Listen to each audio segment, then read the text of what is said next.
Bueno, yo voy a hablar de el mismo título me parece que ya se convierte en una pregunta y tiene que ver pues con las reflexiones que se han hecho desde Brasil y también lo que ha planteado en términos del paisaje, ¿no? Comparto rápidamente la pantalla, utilizo ya los 10 minutos. He llamado a esta reflexión planificación pastoral en la casa común, pistas para implementar la ecología integral en los territorios. Ustedes ya la están viendo allí en pantalla. Hoy es el Día Internacional de la Madre Tierra y por eso retomo un poco esta frase de Teilhard de Chardin con una mirada creyente, ¿no? Existe una comunión con Dios, una comunión con la tierra y una comunión con Dios a través de la tierra. Nuestra hermana, la Madre Tierra, es creación de Dios. Estamos hablando del sueño ecológico y me preguntaba, bueno, ¿cómo pasamos de esta realidad, de esos diagnósticos, al sueño? Y el sueño lo entiendo de una manera sinérgica, con la mirada de la ecología integral. Todo está interligado, es el paradigma, la complejidad del que el Papa nos está haciendo lío. Y a pesar de que hablamos del sueño ecológico acá, estamos interconectándonos, interligando, entretejiendo con el sueño social, cultural y eclesial. El sueño eclesial, muy sinodal, no será posible si no filtramos por el sueño social, cultural y, y ecológico. Entonces, en ese sentido, pues sabemos que la noción de ecología integral es muy resbalosa, es polisémica, no la hemos entendido suficientemente. A cualquier actividad la llamamos Laudato Si, y lo integral todavía requiere un tramo que debemos hacer juntos para trabajar como abejitas en esa que llamo una sinodalidad ecológica y cuidar así nuestro hogar común.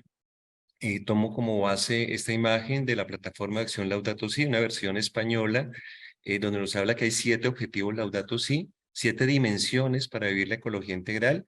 No basta con responder al clamor de nuestra hermana Madre Tierra, hay que responder al clamor de los pobres, promover una economía ecológica, que ha de ser una economía de Clara y de Francisco de Asís, un estilo de vida sostenible, sencillo, sobrio, una educación ecológica que tiene que estar inscrita en el Pacto Global Educativo, una espiritualidad ecológica y se concreta es una vida comunitaria resiliente, una incidencia ciudadana en términos de la política, entendida como el arte de buscar el bien común. Y la ecología integral, pues el Papa dice en Laudato Si, es una espiritualidad encarnada, es un proyecto de vida. Francisco de Asís es el ejemplo por excelencia de una ecología integral vivida con alegría y autenticidad. Y el capítulo 4, pues sabemos que nos pone en diálogo interdisciplinario la ecología ambiental, social, económica, cultural de la vida cotidiana y la dimensión ética, ¿no? La ética de la justicia entre las generaciones, pero también la ética del bien común. Y justamente en ese marco del bien común aparece la etimología de ecología como oikos, como ikos, como hogar, y definitivamente la ecología integral de Laudato Si no es la ecología verde, es una ecología polícroma, multicolor, que se refiere a las interrelaciones. Todo está interligado y cuando hablamos de vivienda, de morada, hablamos de familia y de la familia del creador dentro de esa casa común, pues que es el planeta. Entonces acá lo que quiero aportar es que la clave nueva está en los territorios y el lenguaje, digamos, de la ecología, de las ciencias que se han derivado de la biología, nos habla de los biomas, nos habla de los ecosistemas, nos habla de las cuencas hidrográficas. Hay unos circuitos, unos ciclos de la vida en la naturaleza. Por eso ahí pongo a Einstein como ejemplo, aunque hay otras lógicas, digamos, de la ciencia. El lenguaje sociocultural nos habla del territorio. eh, Acabamos de escuchar del paisaje, del etos, de la casa. El Papa retoma algo muy popular, digamos, que todo el mundo entiende, que es el sentido de la casa común. Y nosotros, en el lenguaje teológico cristiano, hablamos de la Shekinah como morada, de la porciúncula, con la porción de tierra, en donde alabamos a Dios con Santa María de los Ángeles, hablamos de la creación. Y la creación siempre es un tejido, siempre hay una fuerza, un dinamismo sinérgico. Hacemos una lectura, una hermenéutica creyente del territorio. Y yo me quedo con la palabra territorio. Y me gustó mucho lo del paisaje, insisto, porque es un lenguaje que nos permite no solamente hablar con creyentes católicos, sino ser una iglesia en salida, pobre para los pobres, que entra en diálogo también con las otras personas. Hablamos del sueño ecológico. El sueño ecológico está referido, como los otros sueños, al sueño de Dios.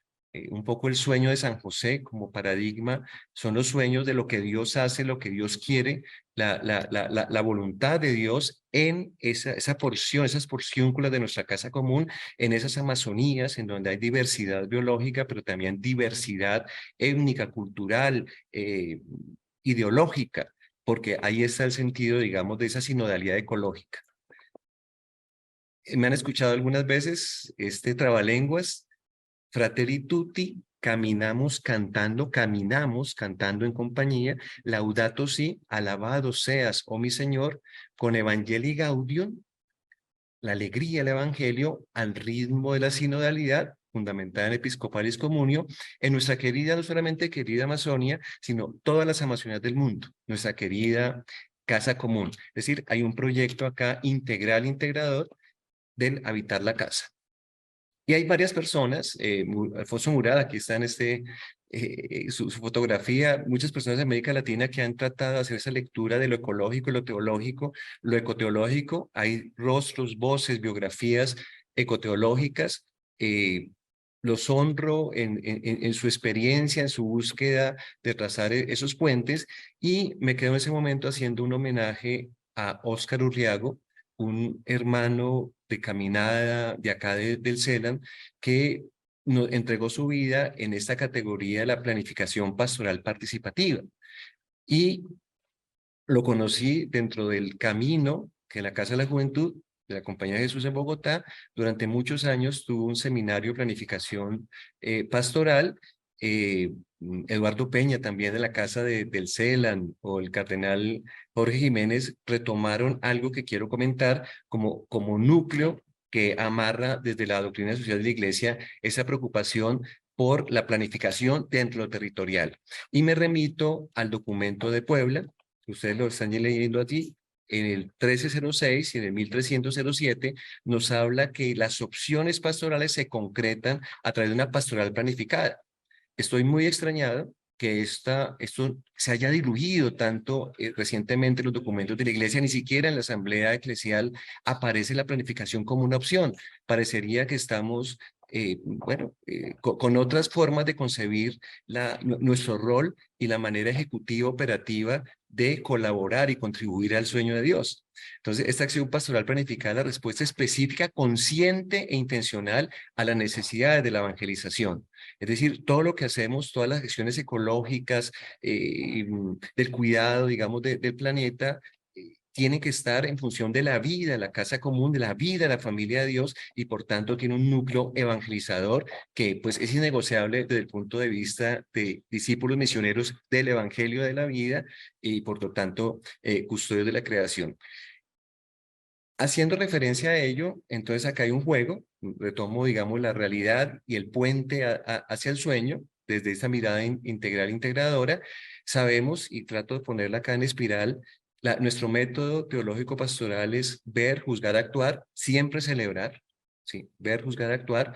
El seminario de planificación pastoral que inspiró Jesús Andrés Vela y acompañó a los obispos allí en Puebla en 1979, lo que hizo fue tomar un momento de percepción, luego analizar lo percibido y responder con la planificación, hasta llegar, y yo diría con estos verbos un poco más sinodales, a un proceso de escuchar, discernir y responder. En cualquiera de los casos, esa espiral tiene que darse, pero en lo concreto del territorio. Y cuando hablo del territorio, es las diferentes narrativas que hay sobre ese habitar, esa porción de la casa, pero también el significado cultural, el significado sagrado, la trascendencia, el gran para qué de habitar ese espacio común. Por tanto, pues toda la doctrina social de la Iglesia es muy rica y nos plantea, digamos, el tema del desarrollo, el buen vivir, la plenitud, la vida buena y desbordante que el buen pastor nos ofrece. Es un camino sinodal, es un camino de la cultura del encuentro, donde hablamos no solamente con nuestros amigos, sino también con quienes piensan diferente, especialmente con aquellos que, como en el signo de la Amazonía, a eso se debe esta imagen, pues tienen otras lecturas y otras comprensiones de ese habitar el territorio, de ese compartir el mismo espacio, respirar el mismo aire, beber la misma agua y pisar el mismo suelo. Y eso surge con unas apuestas pedagógicas para aprender a hacer ese circuito, ese caminar juntos, ese odos del método con ese sin odos de caminar en compañía. Hay que informar, por supuesto, redes sociales, motivación, pero ya no basta informar, tenemos que formar y formar integralmente, manos, mente, corazón. Y ya no basta formar, hay que conformar redes, alianzas, grupos, comisiones. Y no somos un club cerrado, nos reunimos, somos organizaciones, tejemos redes, pero para transformar. Y transformar implica planificar, implica pensar intencionalmente como sujetos colectivos cómo hacemos vida ese sueño de Dios.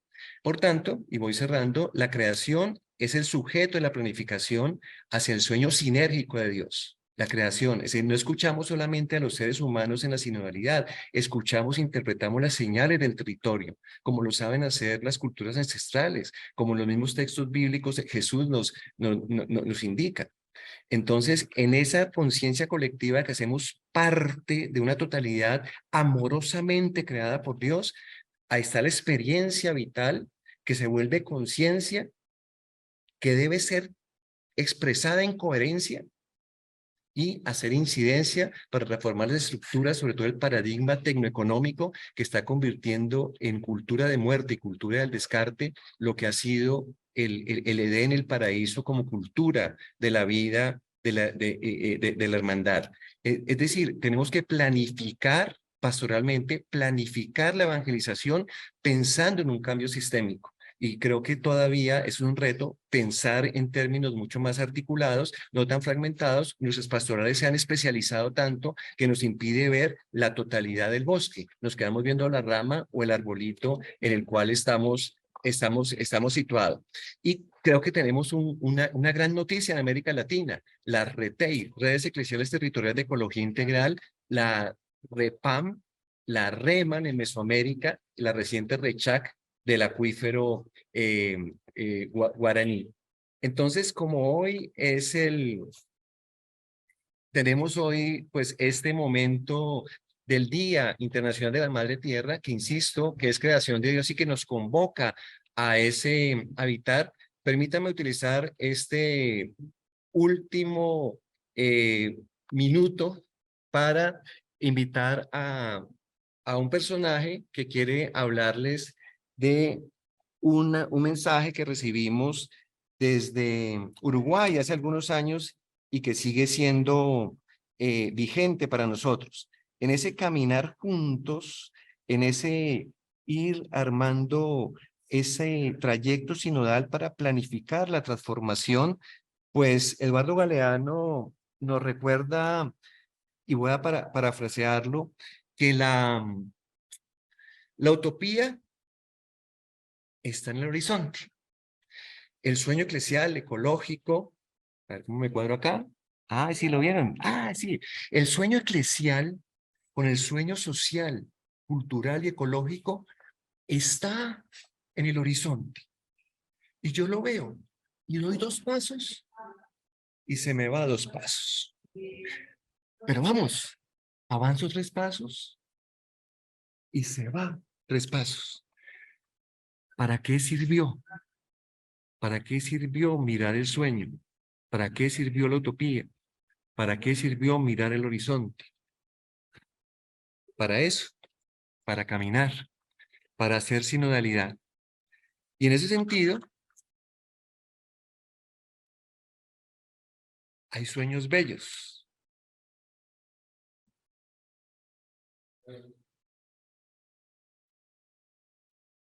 pero efímeros.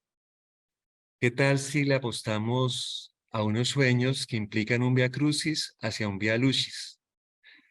Porque cuando alguien sueña solo, es solo un sueño.